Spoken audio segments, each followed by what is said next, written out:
चाललंय? काय चाललंय? मग तुम्ही माझ्या मागे मागे काय येताय? तू माझ्या पुढे पुढे चालली आहेस ना. अच्छा बर.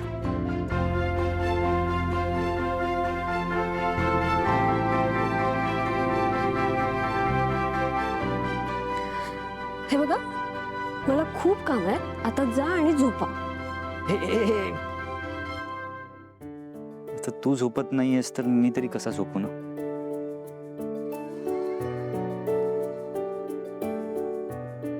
हे बघ, मला कळतंय तू इतक्या रात्री ना काम का काढतेस. तुला माझ्याशी बोलायचं नाही ना, म्हणून तू मुद्दामून करतेस हे सगळं. बाय द वे, इतक्या रात्री किचन मध्ये काय काम आहे तुला? आहेत माझी कामं. जशी गॅस बंद करायचा आहे, हा विंडोज ओपन आहेत का बघायचे आहेत, हा. भरपूर आहेत. तुम्हाला काय सांगू? तू खोटं बोलतेस. नाही हो. बाजू. वेदा, अगं खूप उशीर झालाय. तू काय, हे बघ तू चल आधी. नाही आत्या, मागे मला जे झोपणं पडलं होतं तेव्हा माझी डमी बाहेर गेली होती ना, आता पण ती पुन्हाच बाहेर गेली असणार. मी चालली तिला शोधायला. तू आता काय करते वेदा? काय ना गं? काय झालं? काय झालं नंदताई? आई, माझी भाऊली मला सापडतच नाहीये. ती ना कधी कधी एकटीच बाहेर जाते. मी ना तिला आता शोधायला चालले. आई, तू पण आहे ना माझ्यासोबत. वेदा ऐक माझं, बाहुली एकटीच कशी बाहेर जाईल? हो ना? आई, ती जाते. बाबा तू सांग ना आईला.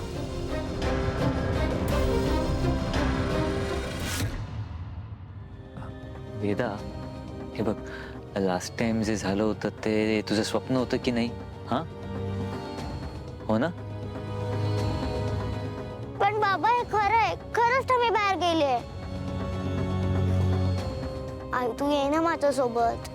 वेदा हे बघ, बाहुली इथेच कुठेतरी घरात असणार. हा, मी उद्या शोधून ठेवते, ठीक आहे? उद्या तुला शाळेत जायचंय की नाही? आता आपण झोपूया, उद्या मी ती बाहुली शोधून ठेवते, ठीक आहे? आई, पण प्लीज मला माझी डमी आत्ताच पाहिजे. वेदा, मी म्हणाले ना मी उद्या शोधून ठेवते. आता उद्या आपल्याला शाळेत जायचंय की नाही? मग आपण आता झोपूया, उद्या बाहुली शोधू आपण, ठीक आहे? आई, पक्का शोधशील ना गं? नक्की शोधणार. विश्वास आहे ना तुला माझ्यावर? हो, पण आई तू कुठे गेली असेल? अगं असेल इथेच कुठेतरी. आपण उद्या शोधूया आणि मग खेळू पण या बाहुली सोबत, ठीक आहे?